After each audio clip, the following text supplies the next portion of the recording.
If you've been keeping up with the Rebel 1100 oil leak fiasco, you're probably questioning why the Rebel 1100 is back from being fixed, but sitting in a wheel chock with a quart of oil next to it. And if you're not familiar with the Rebel 1100 oil leak fiasco, I'm sure you're just confused in general. So let me try to fill y'all in as quickly and succinctly as possible, all of the things that have led up until this point, and then I'll fill y'all in as to where we left off last. Okay, our story starts at the beginning of April when I noticed that the Rebel 1100 had an oil leak coming from the stator wires right there. This is a semi-common issue that's happening mostly to the 2021 Rebel 1100s, and the issue/fix should be pretty simple. It's just that they didn't put enough Honda bond around that gasket right there, so after some amount of time it ends up leaking. Some people just have a few drips coming out, some people have a whole bunch coming out, some people never have it happen, period. It may seem like a bigger issue to some than others, but in the grand scheme of things, so far I've seen about 50 people that have had the issue, so take that for what it is, whether you think it's a lot of people or a little people, whatever. At the same time that I discovered that oil leak, I realized that over here at this little weep hole on this side, there was oil on it, and I thought it was only a coolant weep hole, so that concerned me. After shopping around for a shop that could fix it and trying to find somewhere that could get me in as soon as possible, I ended up finding shop number 1, who will remain unnamed due to potential legal reasons, and I took it to them. They had my bike for about 13 days, and then they came back and said, hey, we talked to Honda, and the guy at Honda says that you need to replace the entire stator, and it's going to cost over $900. I said, what the hell are you talking about? And they said, yeah, it's the grommet right here that's leaking. It's the stator wires, and that grommet is only available with the entire stator, so you need to replace the entire stator in order to get the new grommet to stop the leak. I said, in summary, hell to the no,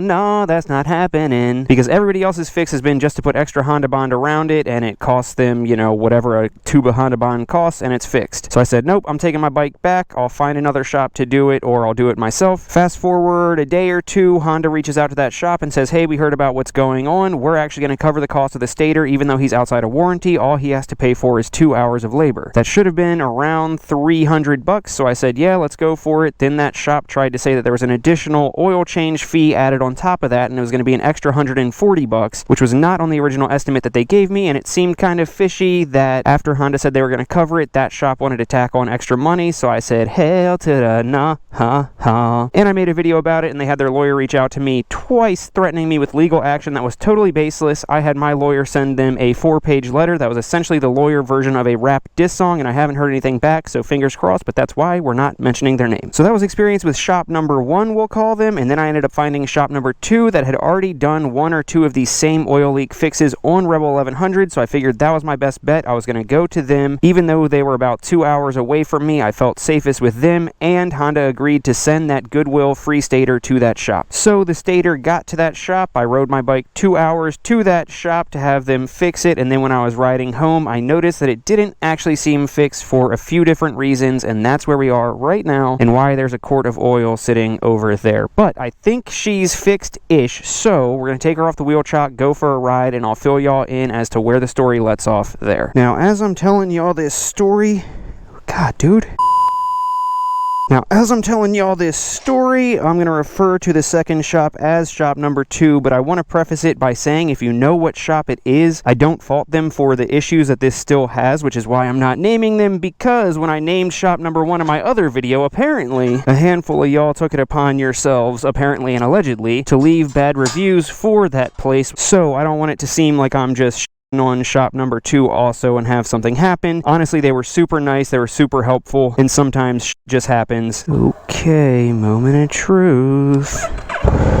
First startup since I fixed their fix. Also, don't come for me about wearing shorts. It's 80-something degrees and the humidity's insane, and all of this haze is from the wildfires, so the air quality is redonk, and we're just taking a rip around the neighborhood to make sure that everything's good to go.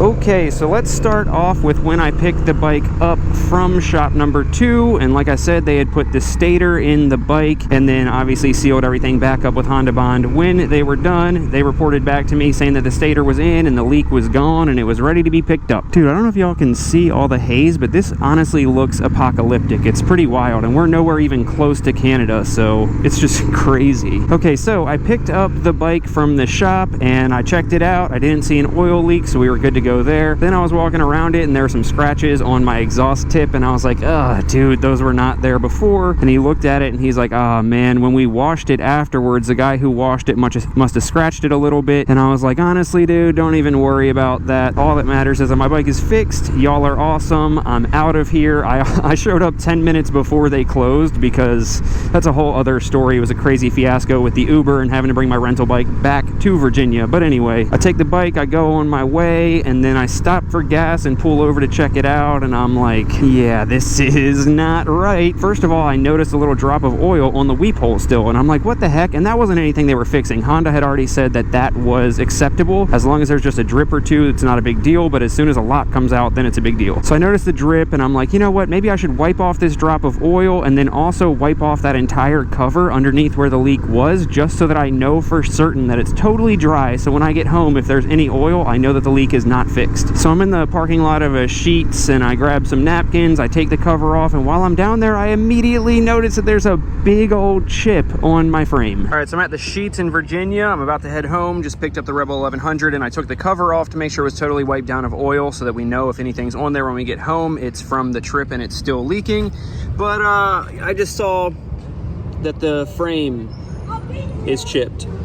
The paint is missing on the weld. So that sucks. I would assume that when they were taking the cover off, it hit it or something. You can see the smudge there from whatever was going on. So yeah, that blows. And that chip was 1000% not there before, and I'm like, damn, that sucks. But I take the cover off and there's no oil, so I'm like, okay, cool, we're good. I'll figure out the chip when I get home, because at this point the shop's already been closed for 20 minutes. Nothing I can do about it anyway. So I'm riding home and everything seems fine. I'm mobbing at like 85 or 90 the entire way home, and it's about, I think, like a 90-mile trip back home. Everything feels okay. I'm like noticing like weird vibrations in the front end sometimes. What feels like that? But I think it's all in my head, because the bike that I had as a rental was like super smooth, so I think it's just like the buzzes that I'm not used to with this Rebel. But then as I get closer to home, I pulled off on the side of the road and turned the bike off to do something, and when I turned the bike back on, I smelled burning oil, and I was like, what is that? And I looked over and the bike was just smoking, and it had shot a decent amount of oil out of the weep hole onto the header pipe. And I'm like, that is not right. And if I have any footage of it, I'll include it here, but I don't know if it's worth it, because it was super dark out, and I used my phone as a flashlight and blocked the entire camera, I think. Ooh, there's a bunch of oil. It just shot oil out of there. You can see it dripped right there, came out of there. You can see it running, and it burned off on the exhaust. Dude, what the heck? So I'm like, that is not right. That's even more oil coming out of there than has come out before. And I'm like, something's just not right. So that was yesterday. And then today, I look at the invoice when I wake up from having the work done. Not when I woke up from having the work done. I woke up and checked the invoice from having the work done. You get it. And I look at it, and on the invoice, I only got charged for one crush washer. And if you know Rebel 1100, you know that they're super weird in that when you drain the oil, there's actually two different drain bolts, not one. So I'm like, wait a second, I bet they only drained from the one drain bolt and not both, which would mean that there's extra oil in there, which is why extra oil shot out of the weep hole. So long story short, I come outside and I check the oil, and it's pretty high. I forget if I got any footage or pictures of how high it was, but it was pretty high. And so I'm like, all right, I got to get some of the oil out. So I did the old trick where you take the little spray bottle nozzle and you spray it out instead of having to like drain it or whatever. And I end up getting probably almost a quart of oil out before it's back at the marks, and I will include that footage right here so you guys can see how I checked it afterwards, because again, even the checking the oil process is a bit convoluted on these things. You got to start the bike up and let it warm up for 5 minutes, and then turn the bike off for 3 minutes, and then check it with the dipstick like pushed in but not screwed in, and it has to be on level ground, and the bike has to be upright. So I took footage footage of the bike in the wheel chock, upright on level ground. I started it at exactly a 0 on the clock, and then in exactly 5 minutes I turned the bike off and then gave it exactly 3 minutes and checked the oil, not once, not twice, but 3 times, because I'm OCD. And indeed, it was right at the proper level after I had taken about a quart of oil out already. So essentially what it seems like is when they put the oil in, they didn't drain all of the old oil out fully, or maybe they checked it not warmed up or something. I don't know, but either way, it was about a quart of oil too full, and now we're good to go. And that's kind of what we're testing also, is riding around now that it has the proper oil level, to make sure that no oil shoots out of the thing once it's warmed up, because honestly earlier when I was taking the oil out and checking the oil level and everything, it started shooting out even just from me warming it up just sitting still. But yeah, so needless to say, I think the issue was just that it was overfilled with oil, because like I was saying, there's some, it might be in my head, but I swore I felt some weird vibrations in the front end as I was decelerating coming home, and I am not feeling that now. So it's probably just the effects of some weird like high oil pressure, because the oil levels were high, and I'm not seeing any oil come out of the thing. Let's actually pull over and double check that. Oh, actually there is a drop of oil on there. You can see where it dripped out earlier. So that's not good. Maybe I'll wipe that off and we'll keep riding and see if it comes back, because that would kind of destroy my theory of the fact that that was only happening because the oil was overfilled. So I don't know, maybe that's just residual, hopefully. I'm sick of this shit, honestly. So yeah, where do we go from here? I'm not entirely sure. If it keeps weeping oil out of that weep hole, then that's probably a water pump issue, but at least the stator wire leak is handled and done for. Fingers crossed, I don't want to jinx it, but after mobbing home last night, even with high oil levels, it was bone dry the next day, so I think we're good on that side. Now you guys know that you know, old Birch would have probably torn this shop a new butthole over the frame being chipped, because it really is chipped pretty bad. It almost looks like maybe they were trying to get a bolt loose and the tool slipped and chipped it, and then I think they probably hit it with the power washer too hard in the chip and like blew some of the finish away, because the finish is really thin actually, and it's strange. It's like peeling back in a perfect circle shape around this like rubber grommet at the bottom of the frame. So it's like, it's almost like it was a chip and then something got under it that started it flaking out, but it definitely was not like that when I dropped it off, and now it is. Part of me with that wants to lose my shit over it, because it's, you know, it wasn't like that before and now it is. But the other part of me is like, I just need to let it go, because if there's one thing that I've learned about myself that I always forget with this bike, is that I have way more fun thrashing on bikes and beating the shit out of them than I do by babying them. And I ride this thing super hard, but I'm always so concerned about how it looks. You guys know I had my prima donna moments over the seats that scratched the frame and everything, and I think this is just the moment of needing to let go of all that, and I'm sure the shop is willing to fix it. We'll see what comes of that, but part of me is like, it honestly, I'll just flake away all the stuff and then hit it with some rust inhibitor and some touch-up paint and I'll be done with it, because it's just not, you know, I freak out over this bike because it's the most expensive thing I've ever purchased aside from my house, so I freak out about keeping it in pristine condition. But at the end of the day, it's not even worth the energy. I'd rather just get it fixed even if it doesn't look the greatest, so I can just get back to thrashing it. So I don't know, let me know your thoughts below. As far as I'm concerned, the oil leak is fixed and we'll keep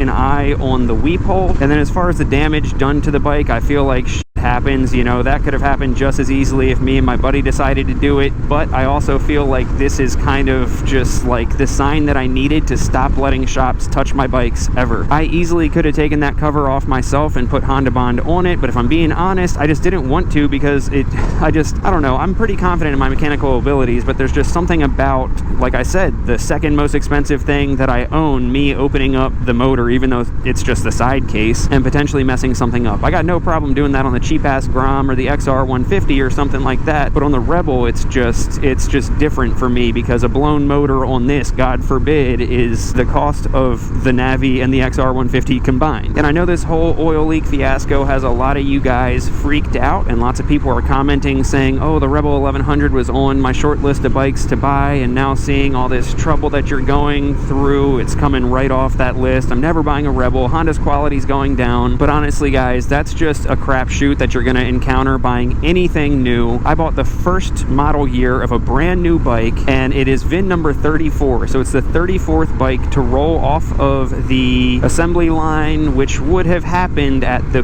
peak of the pandemic, meaning God only knows who they had still working in the factories. So I say that to say happens. I would never use this as a reason to tell somebody to not buy this bike. Being without this bike for the 2 months that I was honestly one of the most miserable, painstaking times of my life, and as soon as I got back on it to take it to that shop and back, immediately I found myself being like, oh yeah, daddy's home. Like, this is where I'm meant to be. Oh my gosh, bro, I'm home. And like actually considering selling lots of the other bikes just that I was forced to spend more time on this now that I have it back. So do not let this be a deterrent. Lots of y'all have questions about how often this happens, and like I said, I've seen about 50 people that have had it happen. Most of them happen on 2021s. Do I think this should be a recall? Yes. Am I biased in saying that because it happened to me? Yes. So I don't know if it will become a recall. If you get a 2022 or a 2023, chances are you won't have to worry about this, and even if you are worried about it, you get 1 year free warranty, so just ride out that warranty and keep an eye on the forums, and if you see this issue popping up more and more, then just spring for the extended warranty. But at the end of the day, the stator replacement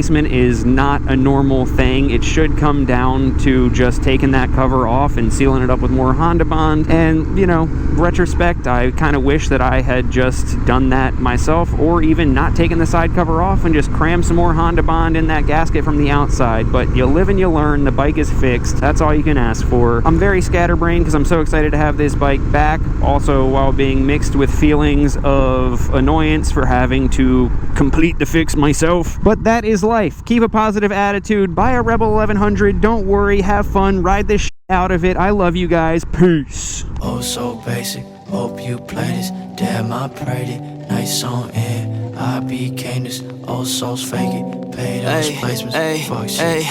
And I'm still waiting on the brighter days. Been a minute, been rough many times more. And I'm kicking rocks to a sky of gray. Praying hard, talk to me before I'm done for.